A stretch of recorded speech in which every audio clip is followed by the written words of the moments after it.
Alex, did you hear that Olive Garden might be coming back to Canada? Aren't there already 8 in Canada? They're just not anywhere near us. There's no Olive Gardens in Canada, Alex. Oh, so clearly I did not hear this then. No, okay. Yeah, sorry. Anyway. Hello and welcome to Deepcut's The Game, the movie trivia podcast where I give my 3 guests 3 movies and they try to come up with the most random, obscure, or minor actors from those films. The deeper the cut, the more points they get. I'm your host, Jeff Penn, and with me as always, the Tina Belcher of our show, in that he loves horses, zombies, and butts. Alex Young. Great. Honestly, one of your nicer introductions for me? And I mean, you did dress as Tina Belcher for Halloween one year? No, I was Jimmy Jr. Oh, okay. I My wasn't partner sure at the time went as Tina. Tina, yes, because I know some years and some different things you do reverse. Yes, like this year I was Ellen Ripley and my partner was Jonesy the cat. That's right. So I think in my head, you were Tina Belcher and your ex-partner at the time. That's a fair assumption. That is a fair assumption. Yeah. How's it going? Bad, Jeff. It's going bad.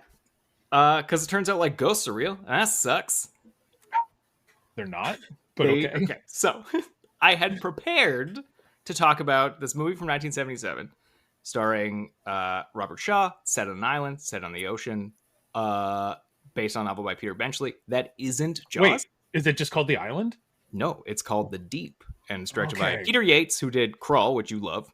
Okay. Nick Nolte's in it. Jacqueline Bisset is in it. A bunch of interesting things about this movie. 9th highest grossing film in 1977. However, yesterday I read an article, which I brought up here, and it ruined my day, which is paranormal investigator Dan Rivera dies on tour with the possessed Annabelle doll. Oh. Dude, get out of here. So first of all, for those who don't know that the Annabelle movies are like inspired by this real doll that is haunted, and just don't touch it. This guy who I think is like podcasts and TikToks and kind of stuff, Dan Rivera, has been taking it on tour. It was normally in a glass case that the Warrens like kept it in. And you could like buy tickets and go see it and whatever. And I'm sure he did a little talk about it, but he was 54. Hotel room was locked. It's still under investigation, but he just died halfway through the tour in like a Pennsylvania hotel room because of for sure ghosts. Like, what a nightmare. So 2 questions for you, Jeff. Question the first: do you believe in ghosts and demons? Okay, you're asking. These are 2 different things. You're asking if I believe in ghosts and demons. You're lumping them together. 1A and 1B. Do you believe in ghosts? Maybe and no. But you don't believe in demons? No demons. I'll say maybe to ghosts. Like, you know, if tomorrow like scientists came out and like, fuck, ghosts are real, I'd be like, all right, cool. You're like, thanks, scientists. But if they came in and said we've determined ghosts are not real, I'd be like, well, that does track. I never really believed it, but like I wouldn't be hard to get on board. Whereas so what you're saying is, no matter what the science lands on, you will not be surprised. Yeah. Whereas with demons, if like scientists showed up tomorrow and were like, we've opened a gateway and there's demons, I'd be like, this seems a little fucking weird to me. Like this, I'm not quite sure I believe this. Like I would, yeah. So like, I want to see it, but I also want to see it from a safe distance. Yeah. So my follow-up question is, since you kind of believe in ghosts, if someone, let's say a scientist, let's say the Warrens, whatever, were like, hey, this thing is haunted, don't move it, don't touch it, would you obey that advice, or would you be like, nah, I think I'm just gonna do what I want and that seems fine? Like, are they telling me like if you move it, like what's gonna happen? Like, what are they giving? They're gonna say this fucking doll is haunted and should stay always behind glass, and you'll be like, yeah. Fine. Listen, I'm more worried about creepy dolls than I am about demons. Like, there's just something like, yeah. If somebody says don't move this doll out of this case, I'm not gonna move it. I agree. If anyone of authority, I will even accept just Patrick Wilson or Vera Farmiga out of character. If they're just like, hey, this is haunted, don't touch it. Okay, great. I am for sure not going to do that. We can bring in our guests and see if they would also not touch haunted things. And I'm also curious to hear them weigh in on whether they also believe in ghosts and or demons, since Jeff has in 2 different categories. Well, let's bring in returning player Sam Barry. Sam, I think this is your 3rd visit this season. Probably, and probably. If I'm not mistaken, you won one. Did I? You did. You beat our big celebrity guest this one time, and you like ruined the show for us by beating him. I am a ruiner. Nothing else. And then you also have the lowest score of the season. So it's really a swing. You've done a bit of both. You've ruined the show and also been, not great. But welcome back to the show. Let me bring in our other guests so they can both weigh in on the ghosts/demons debate. All right. Our guest tonight is essentially a full-time podcaster. And I say that in the sense that they are on 3 different podcasts: the Horror Movie Survival Podcast, the Losers Club, and the Jodorowsky Podcast. Did I pronounce that one right, Julia? Mm-hmm. Yes. All right. She's also directed a documentary, Out of Print, which Alex, I think we can find on Hoopla up here in Canada. Amazing. And as well as the short I Know What You Did, which is based on Stephen King. Need. I Know What You Need. Sorry. It's okay. Yeah. Sorry. Alex is trying to get me to see I Know What You Did last summer, and that's just in my watch head. mine instead. Yeah. So I Know What You Need, which is, I just learned about this like within the last 6 months. It's one of those like Stephen King like where he will give you the rights to a short story or whatever for like $1. And then I think there's some like negotiations that happen. It's done. It's done now. The program ended last December. That was the last, and that's probably why I heard about it like 6 months ago, because it had just finished up. So I Know What You Need, which can be found on Arrow. But she's also been on Let's Make a Deal, which is enough reason for her to come on the show for me to talk to her, because that's super exciting too. So please welcome to the show, Julia Marchese. Is it Marchese or? It is Marchese. It is Marchese. The Americanized version. Yes. And you know what?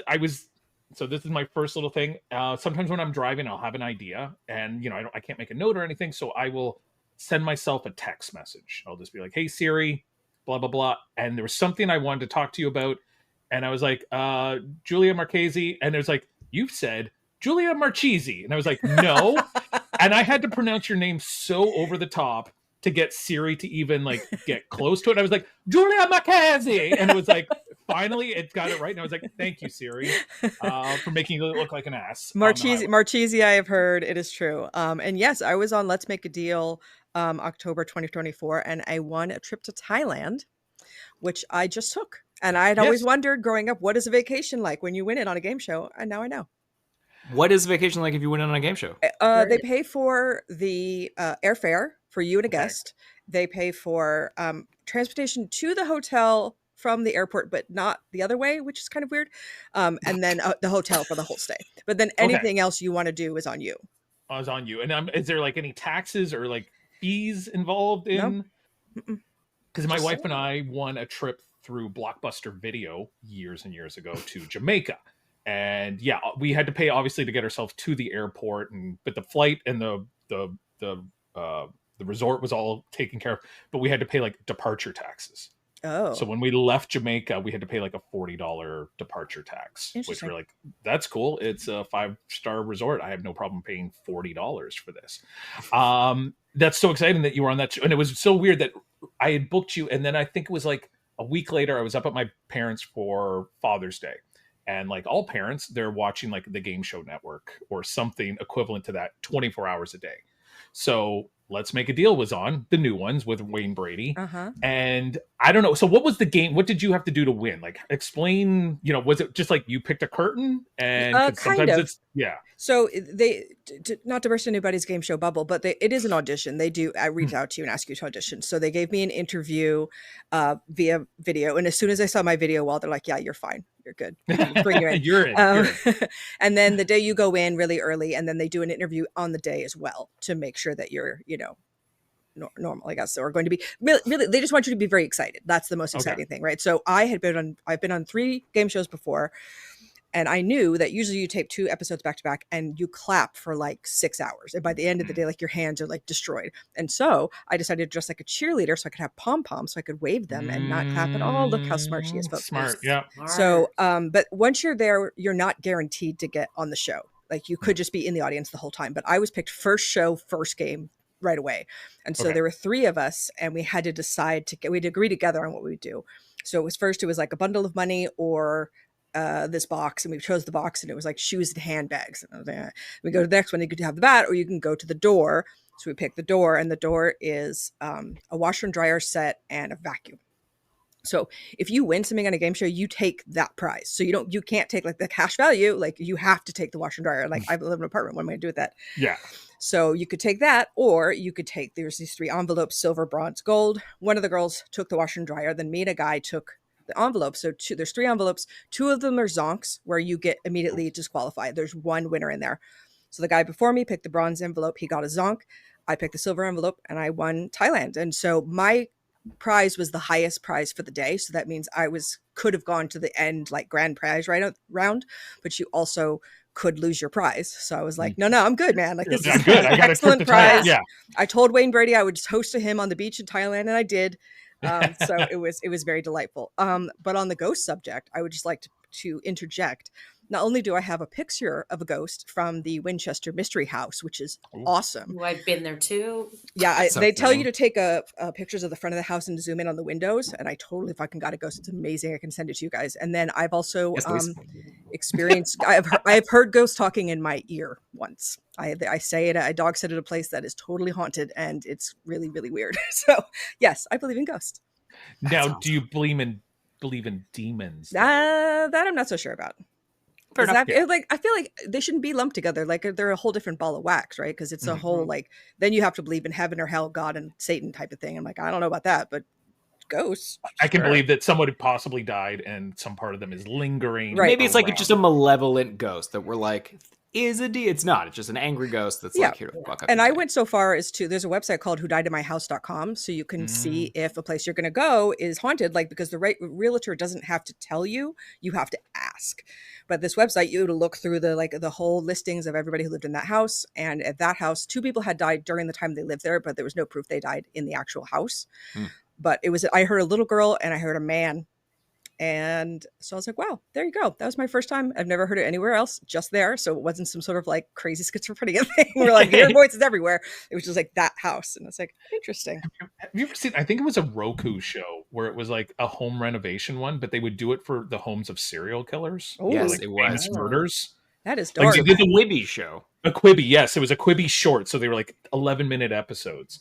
And I think one of them was the woman that was like, she would bring in boarders and like help them get set up, and then she would kill them and then keep collecting their social insurance. So in the backyard, there was like 50 bodies buried. So the people obviously wanted to get their backyard redone.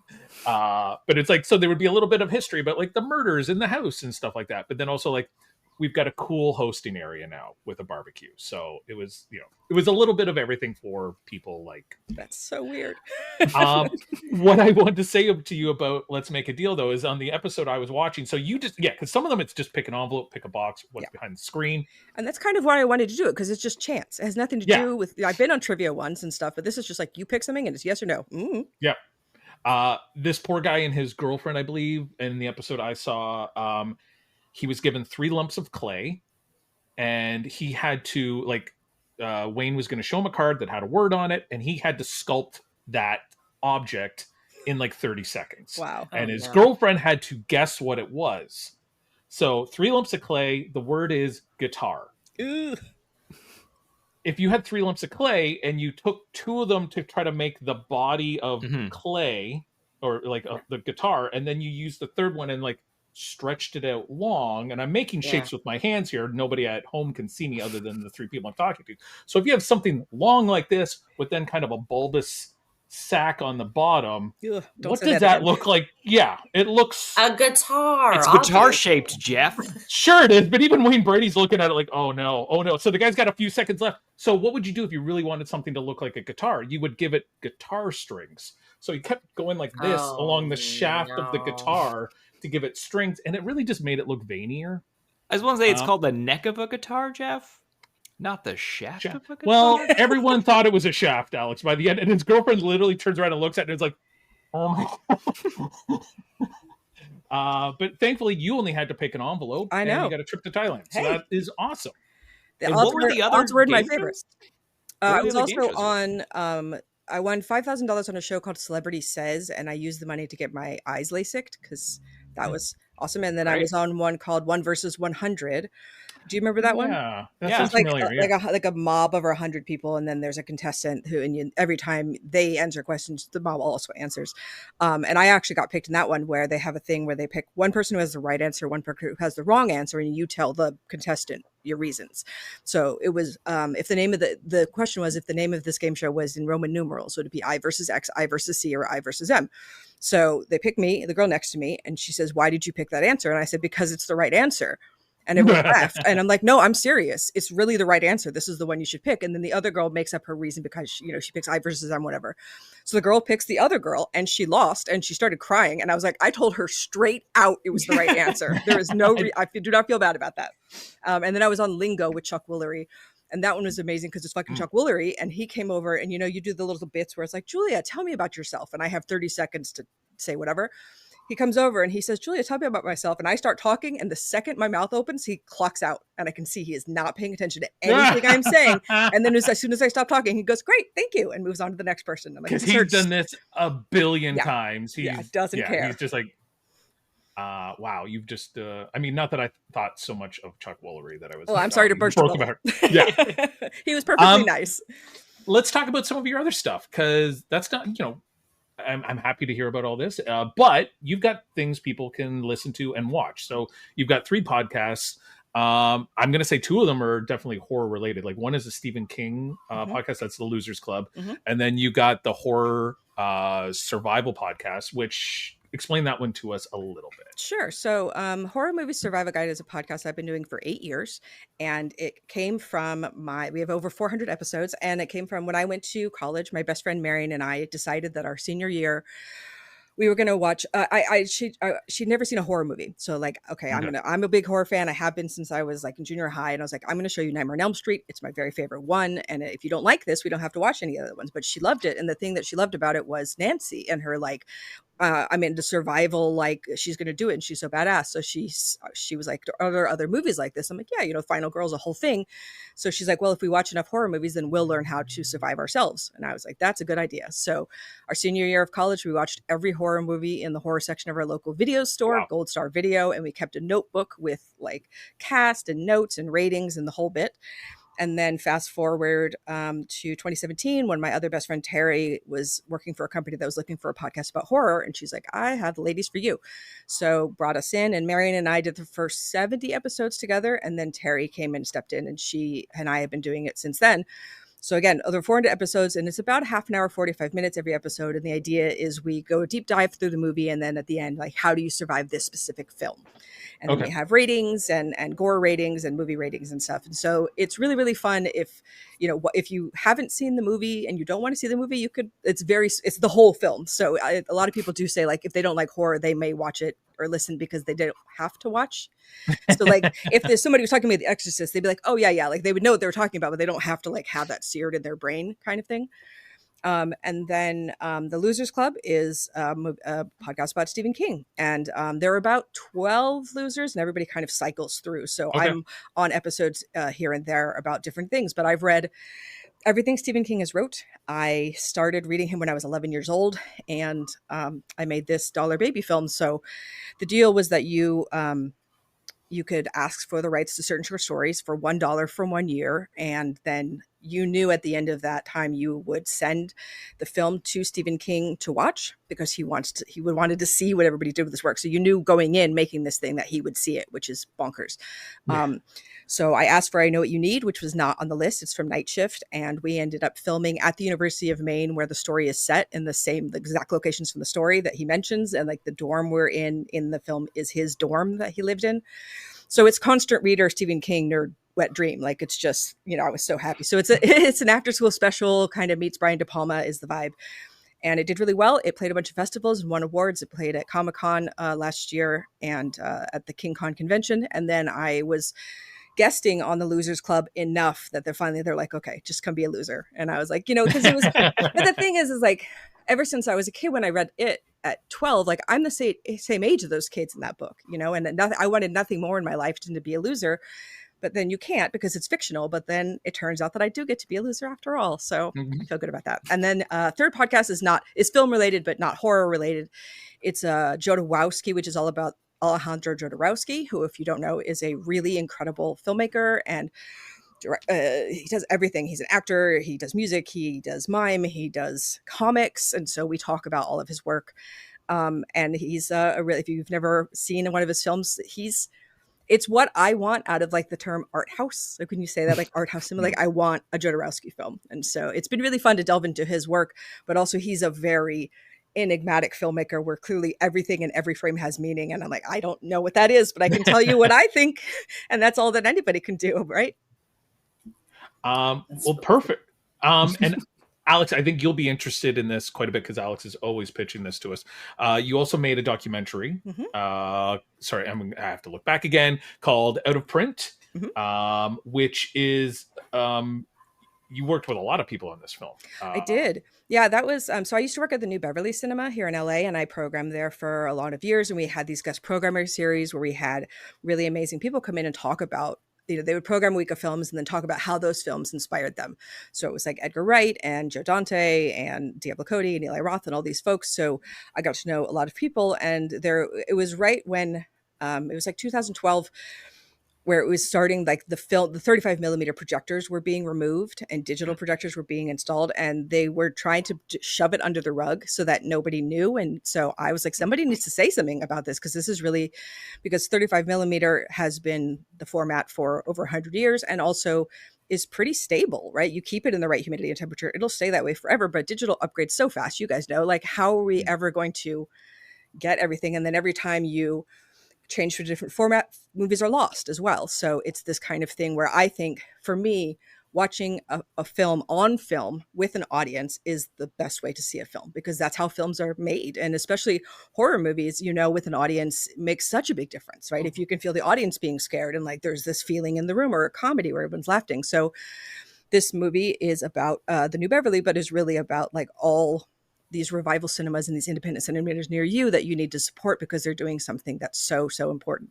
So yes, I got to interview so many incredible people, and it's in the print. I have one 35 millimeter print of the film that was sitting in my hot apartment, making me very nervous. So I contacted the Academy and asked if they would store it for me, and they said yeah. So it's actually living in the Academy Film Archive. So I was like, I can check that off the list. Like that's pretty good. I don't have to worry. It's safe. So yeah, so I'm as with anybody in LA, right? Like I'm doing 1,000 things at once, and I'm a podcaster, I'm a filmmaker, and I'm an actor, and I'm, a film programmer, and all of these things. And it's like, I want to do everything, but everything is film related, because the film is what makes my soul happy. That's amazing. Yeah. Well, and thank you for taking on this as well, even if it is just for one night. I have trouble getting Alex out here once a week. And meanwhile, you've got 3 podcasts, documentary, short films, you're acting, you're doing all these Always things. trying, Yeah. Alex, yeah. Alex, you're stuck. Well, we'll get back to you and we'll ask you some more about what you've got going on, but we need to play a game of deep cuts. So the first thing we do is decide who's going first, second, or third. So the way we do that now is I'm going to give you guys an actor, and you're going to try to tell me what is they're most known for on IMDb. So they're first, second, third, or fourth. I'll tell you why after I pick this actor, because I didn't really have anyone in my head. But so tonight's actor, Canadian born, very talented, Ryan Gosling. So Sam, I'm going to put you on the spot and make you go first. What movie do you think is the highest up on Ryan Gosling's IMDb? What I want to say is not what I think is high up for him. So I think The Notebook is still pretty high up there. All right. I didn't want to say it, but Julia, what do you think is the highest movie up on Ryan Gosling's IMDb list? I'm gonna go for La La Land. La La Land. Very good. And I'll tell you this, Alex. This is perhaps the weirdest list I've ever seen for an actor. Like, especially an actor that everybody knows. Sure. Right. And like even people's moms are like, oh yeah, Ryan Gosling, right? Like everybody knows Ryan Gosling. This is a weird list. Alex, and I will tell you, it's not break or high. or No young Breaker High? Oh, or then I'm young out. Hercules. Like there's no young Hercules, there's no Breaker High. There's no that one Mistakes. episode of Goosebumps. No, it's not. I want it to be First Man or Lars and the Real Girl, but I'm gonna say it's Barbie.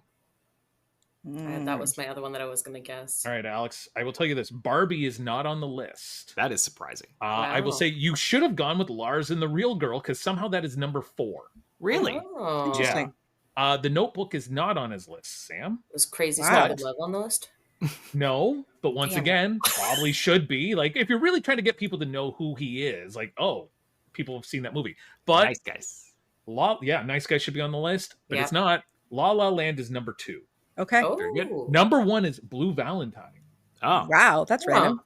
I mean, Or yeah, Drive? good movie and great performance. Drive's number 3. Okay. So, and which I mean, I get Drive. Like, I think, Yeah. Barbie, La La Land. Yeah, there's, Blade I don't Runner. Blade Yeah, of Runner, course. Fall Oh my Guy. God. There's a lot of movies here that people are maybe more familiar with. But that being said, Julia, you win. So would you like to go first, second, or third? With the understanding that we go 1, 2, 3, 3, 2, 1. So if you go first or third, you'll get 2 picks in a row at some point. Where would you like to go? 2. 2. It's always the safe bet. Sam, you said Notebook. Alex, you said Barbie. I really feel like Barbie should be on this list. So, Alex, I'm Okay. going to go with you first or third. I'm gonna take third.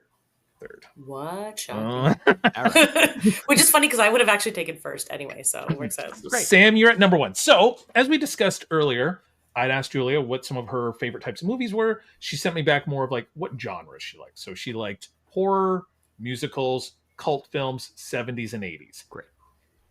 Alex, you know me, and I love musicals. Yeah, because you're wrong about musicals, man. I don't. I like 2 musicals, and I think we've already Which ones? Singing in the Rain Yeah. and Hairspray. For whatever reason, I The really John like Waters one, I hope. No, New No. I've seen both. the new one. Mm-mm. No, the new. I'm sorry, but that's where I land. I'm But- out of here. Ugh. Yeah. And then there's also the question of like, what is considered a musical? Crybaby. Like, is La La Land a musical? Yes. Or is Yes. it- Okay. So, If I have the soundtrack on vinyl, it's a musical. That's how I decide. I have a All lot right. of soundtracks for movies that aren't on vinyl, though. I mean, a lot of soundtracks for true. movies that aren't, you know, what I mean. musicals. Musicals. yes. Yes. No, of course. I have those as well. Well, You this will be sassy. interesting. So, Okay. the 3 movies on tonight's game are. We'll start with the oldest from 1980. The Blues Brothers. Oh. From 1986. Little Shop of Horrors. Mm. And I will say I do own 2 of these movies, so I feel, cultured. But the other one I own from 2003, A Mighty Wind. Ooh, Oh I have my not God. seen that one. It's one of my few Christopher Guest misses. Which I kept confusing it with Waiting for Guffman in my head. Mhm. And when I went to grab it off the shelf, I was like, I don't have Waiting for Guffman. And I was like, oh, wait, no, I've got A Mighty Wind. I've got Waiting for Guffman, I like a lot. Little Shop of Horrors, you cannot really get in print anymore. Get on It's very VHS, my hard. friends. Do you? Yeah. So like I was trying to track it down and I couldn't So track it good. down. So yes. Let's while you guys are thinking about that, let's hear a word from our sponsors. Celebrate your love of cinema with movieposters.com. Whether it's cult classics, obscure gems, or your all-time favorites, they've got the perfect poster for every fan. Your kids want a Tom Holland Spider-Man poster? They got it. Your mom wants a Kevin Costner poster? They got it. Dad wants all the Scorsese classics? Jeff, they got it. And don't forget something for yourself. All of the above. Go to movieposters.com and use promo code DeepCuts15 and get 15% off your next order. Well, Jeff, I've written down all the names I'm going to write down, and I'll tell you, it's not 6.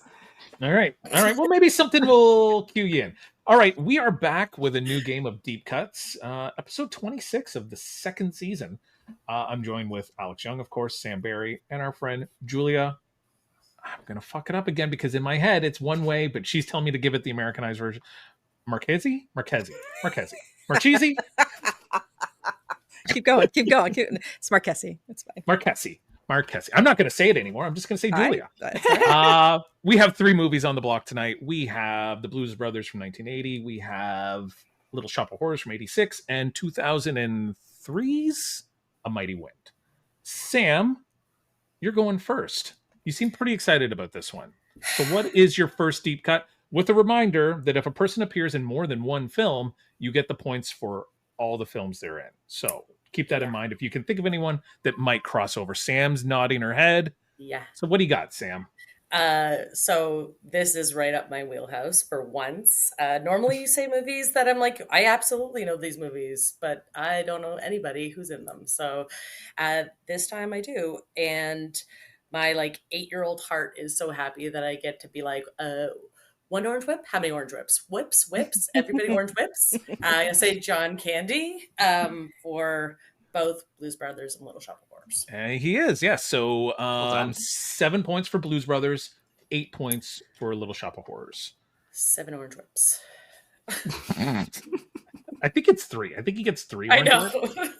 Which to this day, I'm not even really sure what an orange whip is. Does anybody? but It sounds good though. Yeah, it's like they sell them.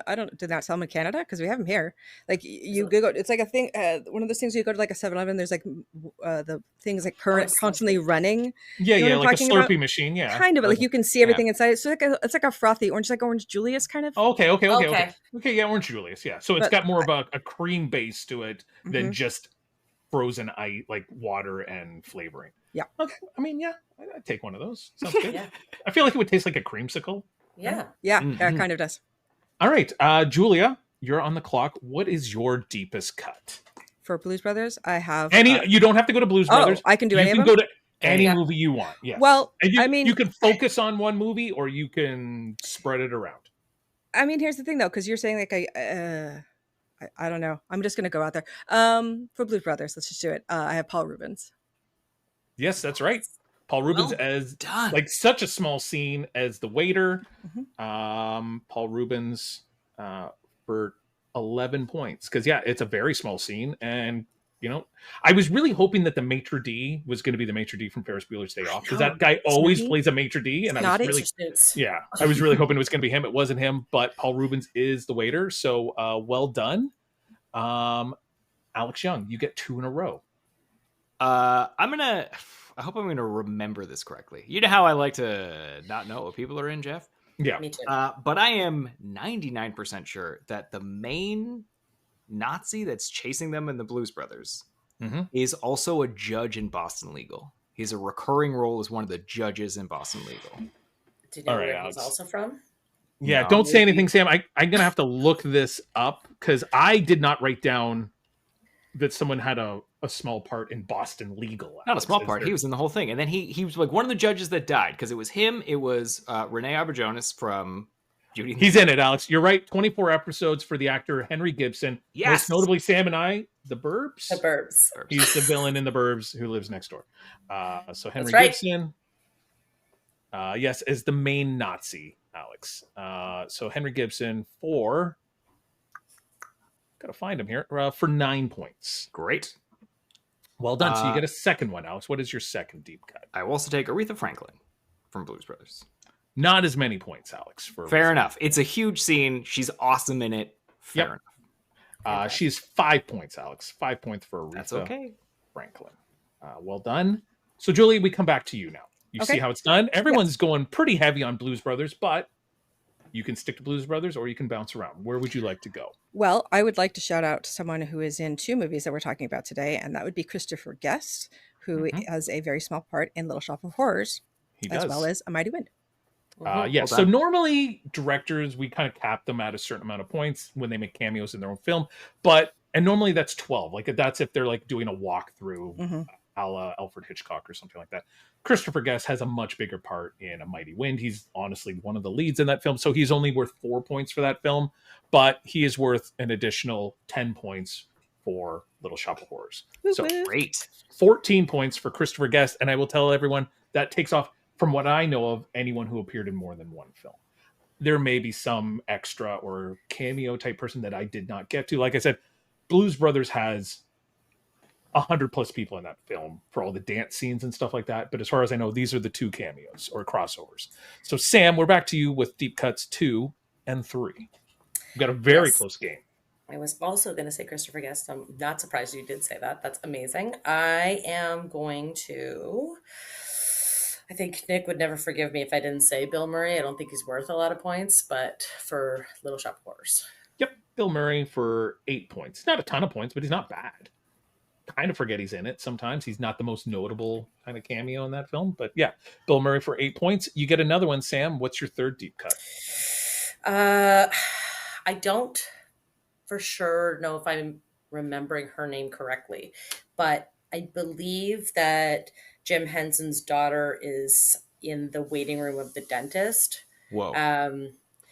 So I think her name is either Heather or something with an H. Hannah Henson. Because it's a Frank Oz movie. So I'm gonna have to look it be up, wrong. Sam. I could be wrong. I'm gonna look You it can up. put me down for 0, but I'm pretty positive she's in the waiting room of the dentist. And once again, the rule is they do have to be listed on IMDb because unfortunately I can't go back and just watch all the movies and Jeff. Really phoning it in these days, Jeff. Yeah, geez. So sorry, you said it was whose daughter? I think it's Jim Henson's daughter, and I think her name might be either Heather or Hannah Henson. There's a Heather Hansen, and she's listed as girl patient. Wow. That's got to be worth at least. I mean, the rule 5 normally points. is if I haven't written them down, they're worth 20 points. Yep. Oh, Because that's kind 20 of our points. max. I mean, See you I feel later. like That's it I for feel me. like even if I had known that she was in it, I probably would have given her 20 points. Because who's going to know that Jim Henson's daughter is in this film? Sam does. Muppet nerd. That's Sam, who was your favorite Muppet? Oh, Janice, obviously. Like, Okay. whatever. All right. Who was your favorite be boy for Muppet? Halloween winter. Who was your favorite boy Muppet, though?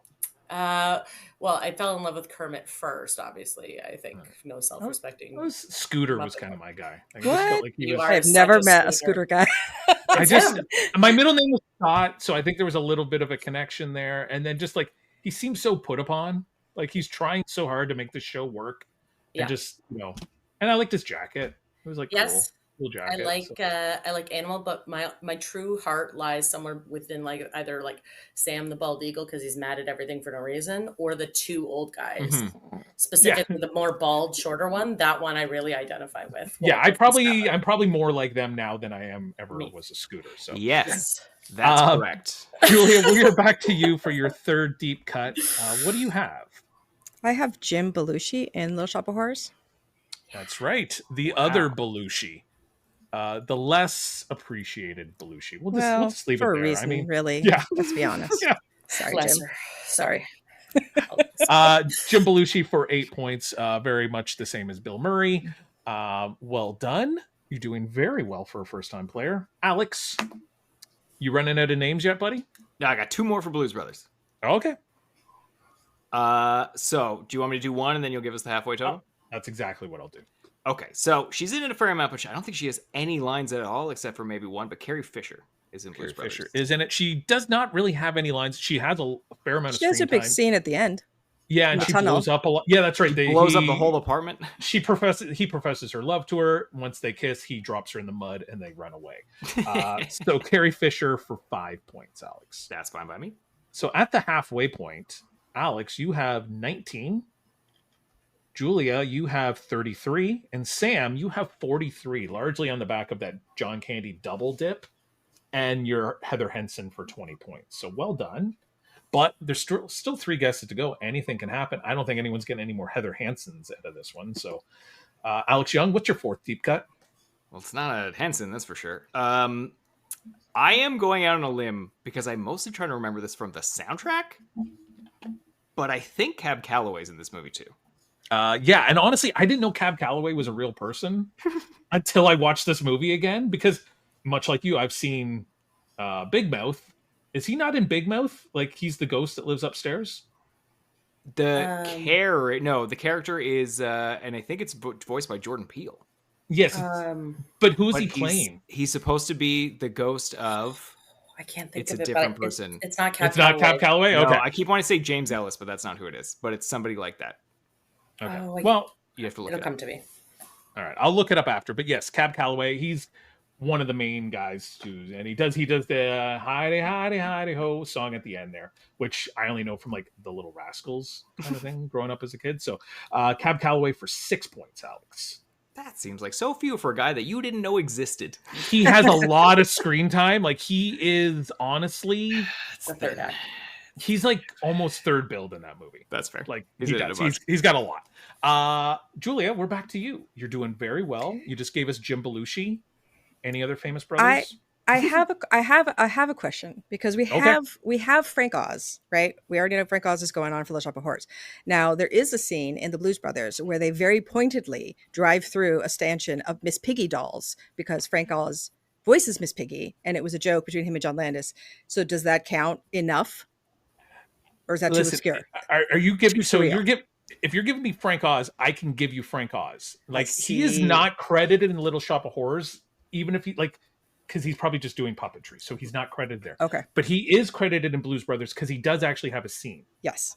He is in the opening scene when Belushi's leaving the prison and he's giving him all his things back. He's like, 1 prophylactic wrapped, and then he's like, 1 prophylactic used.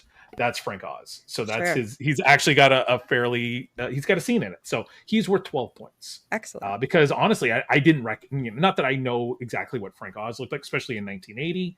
But that was him, Frank Oz, for 12 points. Well done. Sam, you get your 4th and your 5th. Okay.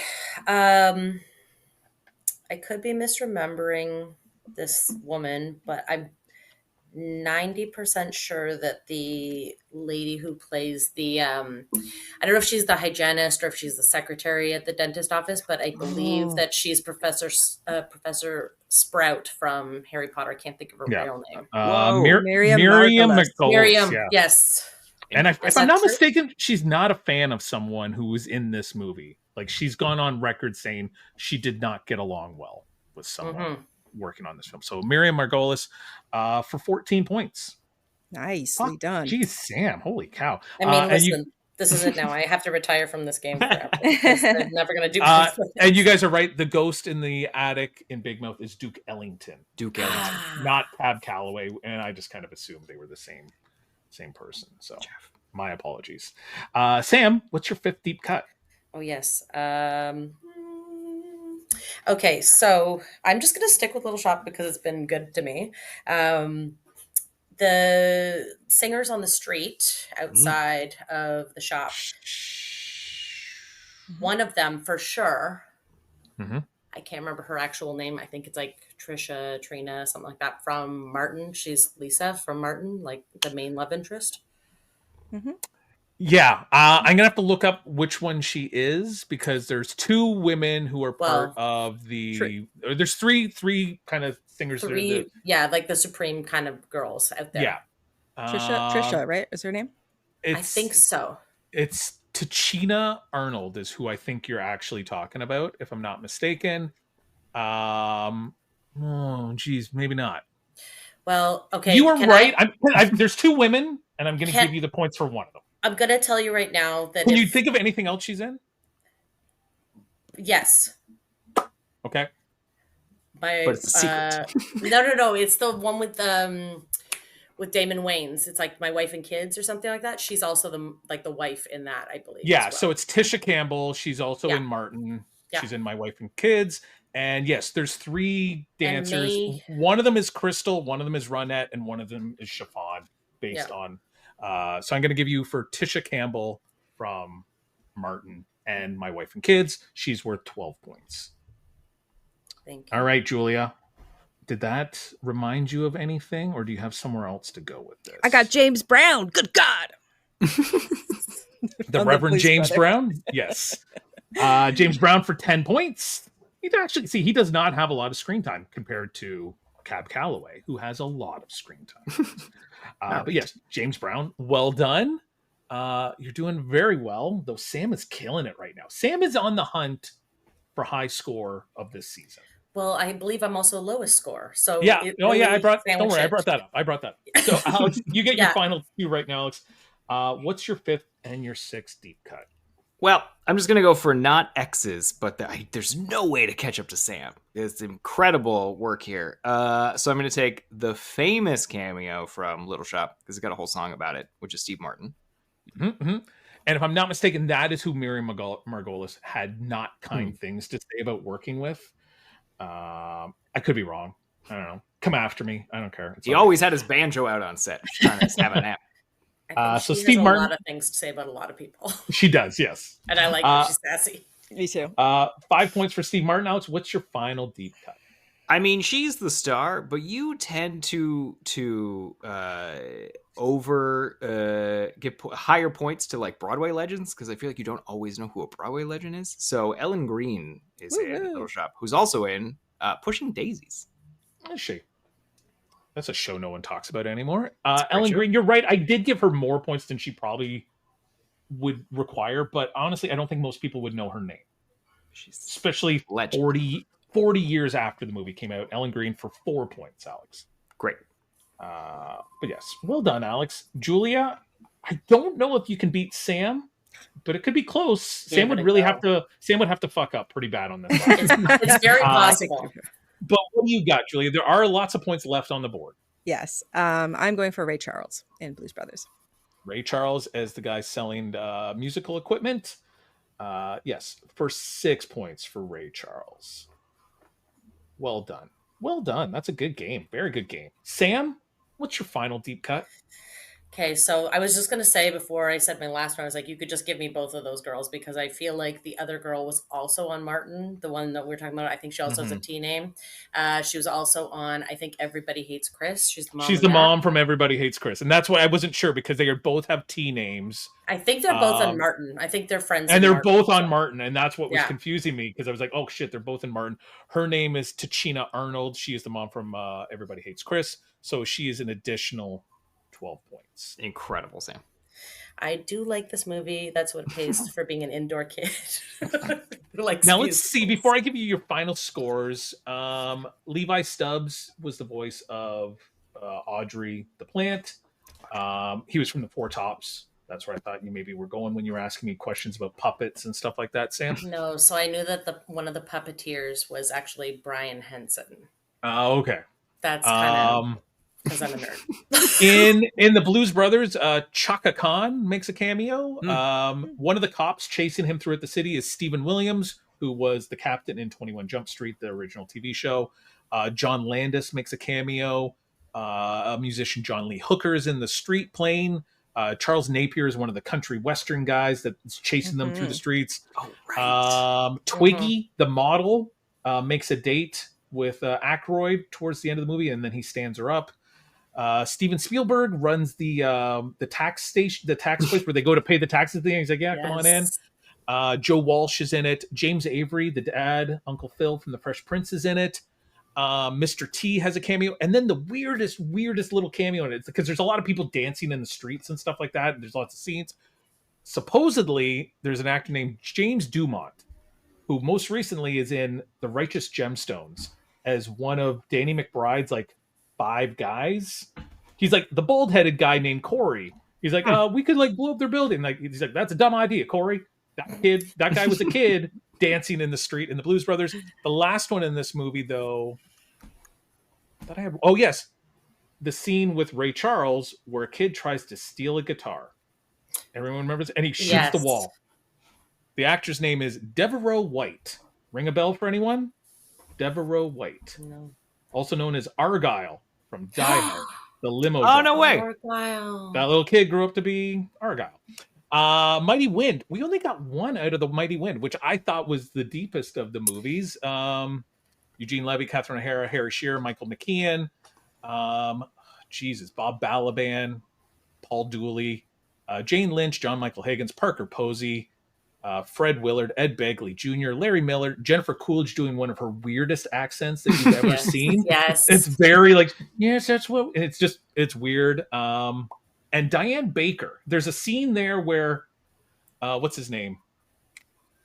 Fred Willard is pitching a show with his band that he's got, and they're going to be like the Supreme Court singers or something like that. And one of the women on the Supreme Court is Diane Baker, who is the mom of Catherine in Silence of the Lambs. She's the one that Anthony Hopkins asked her if her nipples still tingle when, something like that. Anyway, yeah, everyone's looking at me like, why do you remember lines from Silence of the Lambs? Fuck off, Alex. Anyway, Alex Young, bringing up the rear with 34 points. Still not a bad night. I've done worse. Julia puts up a very, very strong 61. Wow. That's impressive. I'm just looking at our all-time point scores here for season 2. 61 does not quite get her in the top 10, but it's very close. Our winner, though, Sam Barry, puts up 81, which is actually the second highest score of this season. That's wild. Well done, Sam. Congratulations. Thank you. Sam, who do you think we should get as a future guest on Deep Cuts the Game? It could be someone from one of these movies we've talked about. It could just be someone, anyone, a friend. A foe. Someone. A foe. Ooh, a foe. Do you have any foes, Sam? No, I really have to start working on that. Not that I know. I probably do, actually, to be honest with you. Yeah. I'm just unaware of them. You might be a foe to someone else. You just have not. For certain. Not for everyone. Let's be honest. Who do I think would be great on the show? I do think that. Oh God. All right, you're gonna hate me, but I do think that if you could get Martin Short or Steve Martin, that would be lovely. You know what, Sam? Just I'll get them both. Great problem, and I would love to be on as well. That would be lovely. No, Sam. If I somehow got Steve Martin and Martin Short, you're not allowed to come back to this show. With Mighty Wind, my problem with going to that one was I was like, is it Best in Show? Is it Mighty Wind? And then I just kept going back and forth. So I was like, you know what? He uses kind of the same people, so you probably would have been okay with just going. Yeah, I actually haven't seen it either, which is shameful. It's not from the 70s or 80s, is it, Jeff? I know, but that one wasn't necessarily for you. That was for, I thought this would be more for Sam, more likely that she'd seen it. I have seen it. It is great. Did. I would recommend it. Yeah, it's a good one. It's a good one. Well, good game, Sam. Jeff, you never let me answer if I believe in ghosts or not. And I just wanted to chime in that I am much like you, uncertain, but I also don't want to say no and then get haunted. So I leave the door open ever so slightly. Like, I don't know everything. I don't know. Maybe, like, I don't really believe in ghosts, but like, do you think there's ghosts floating around and they hear someone go, I don't believe in ghosts? You're like, well, fuck that one. I'm going to fuck up her life for the next couple weeks just by like moving their keys around and turning the TV off. Yeah, like you're the big climax of a TV show and it goes off. You're like, what the fuck was that? It's a ghost. Moving like the coffee table just like a couple inches every time. So that you stub your toe? Yeah, that's what I believe. But I don't like, listen, if you just say like, I don't believe in ghosts, then definitely you're going to get haunted, I think. So if you just kind of leave the door open a little bit, then maybe you'll be fine. But demons, I don't really believe in all of that. So I feel like ghosts are more plausible than demons. Meanwhile, the demon's like, her. We're going for her.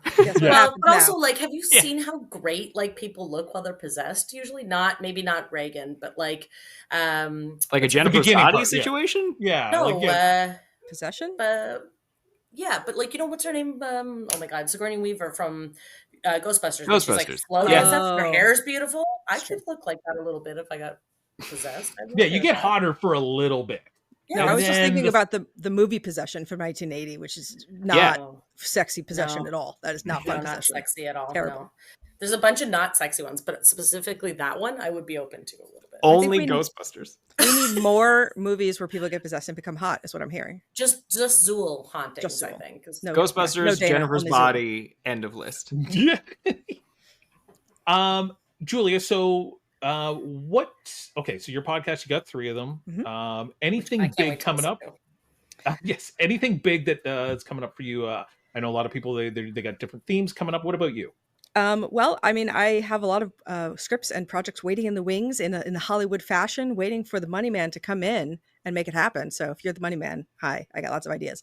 I'm also, so you can listen to my podcast on anywhere you want. You can watch my films online. If you want to watch I Know What You Need, DM me and I can send you a link because it's awesome. Not supposed to be everywhere, contracts and whatnot. And then also, so it was cool because when I went to the Stephen King convention last October, I met a lot of other people who had also directed Dollar Babies. And so this group of people are now going forward to make new art. So there's a short story collection that will be writing 19 short stories, all written by Dollar Baby filmmakers, an homage to, but not, condoned by Stephen King. And then the idea is that these are perhaps things that people could adapt if they wanted to. So it's like a furthering Nice. on of that. So I feel good about that. And there is a demon in my story. So Very cool. Okay. Very nice. I love the little kind of like Sexy paying demon. it forward Yeah. Stephen King kind of living on through the people, and who knows, then someone sees those movies, does something else with it, and I'm just here. keeps going. I'm ready. I clearly know a lot about movies, and I own a lot of VHS, and you know, I love and it. I like talking to cool people about movies. Perfect. Well, we were very happy to have you on. So once again, we've got the Losers Club, which you appear on from time to time, but listen to all of them. I'm sure, you know, like So don't just listen to Jodorowsky's hers. also a little bit more sporadic. We just had an episode that came out about 2 of his comics, The Borgias and The White Llama. And then Horror Movie Survival Guide is every Monday, a new episode. So look out for that. Perfect. Sam Barry, what's going on with you?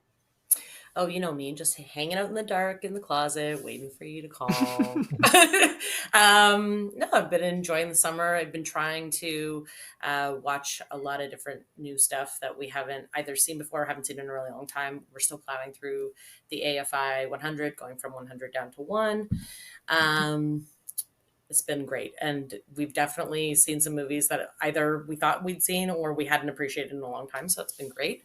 Other than that, I don't know, just hoping to come back here and usually lose terribly. So sorry, Julia. Not This today. was just- Tonight. Today's you your crushed day. it. This Yeah. was my nerd love kind of. Congratulations. Thank you. I lift up winners. Me too. I always like to go. Alex Young, what's up with you, bud? Not much, Jeff. I'm off to Montreal this coming weekend, leaving tomorrow for the Fantasia Film Festival. Check out as many genre films as I can in like 4 days. But other than that, buy your movies physically, own them, cherish them. Don't let the man just edit it or delete it from whatever streaming service you pay too much money for. Support your local rep cinema, which the review is doing a screening of Fast and Furious on August 14th, which I don't think I ever saw the first one theatrically. Oh, So that might have to be a it revisiting is time silly in the Toronto. best way. Yes, I feel like it's such a product of its time, but like delightfully. But other than that, Jeff, that's all I got for you. Perfect. Well, we're at the part of the show where Alex sends me an outro that he wrote. Now, you gave me notes earlier. Am I sticking with that note, or did you switch? So I want you to no. You are still going to do it. You're going to give me your best Robert Shaw, because Ooh. I'm not going to write you like a be the doll from Annabelle. That's just I wasn't inviting sure. terror into my life. So I've kept the outro the same, but I want your best Okay. Robert Shaw, specifically Quint. If you can do me a Quint, Okay. I feel like that's Like a good doll's touchstone. eyes. Yeah, Sam can do it. She's killing it. The Now, top, like, the tail, the whole thing. Yeah, Yeah, Alex gave me this hint. He's like, "Hey, practice your Robert Shaw," and I spent 0 time practicing Robert Shaw. To the point that the only thing I did was I went on YouTube and I typed in Robert Shaw impersonation, and the only thing that came up was, because I didn't want to just do Robert Shaw. I wanted to see how does somebody potentially do it. And the only one that came up was Dana Carvey doing him in the really bad movie Master of Disguise. Oh, Which Wow. halfway through his impersonation, you just don't understand what he's saying anymore, because it just gets further and further kind of like fisherman, and they're like, what are you even saying anymore? So unfortunately, so don't do that. You might get that. Great. All right. Let me take a quick look at this then. Now you had your chance. I was talking. Okay, let me get them in my head. I gotta visualize. My favorite part is the 2 or 3 false starts that Jeff always has with these. Always excellent. Almost always. It's like weird accent. You Sing- just can't get Sing a the little anchor sea line. shanty, then get into it. You'll be Yeah. See, I feel like I'm just gonna fall into pirate though. Like I'm just All right, gonna same slip difference. into pirate. We can work It's with that. fine. Well, that's it then. The tide's going out, and so are we. I hope this episode gave you something to really chew on. Remember what I always say. Just when you thought it was safe to listen to another podcast? Well, it never really is it? There's always another wave, another challenge, another bloody big fish. Follow us anywhere you get your podcast, me chums. Good night. And I just realized I'm essentially doing Mr. Crab from SpongeBob SquarePants, which now I think maybe Mr. Crab was just Robert Shaw the whole time. It seems to make sense. So, but thank you very much, everyone. Like, rate, subscribe our podcast. It really helps. Have a good one. Thanks.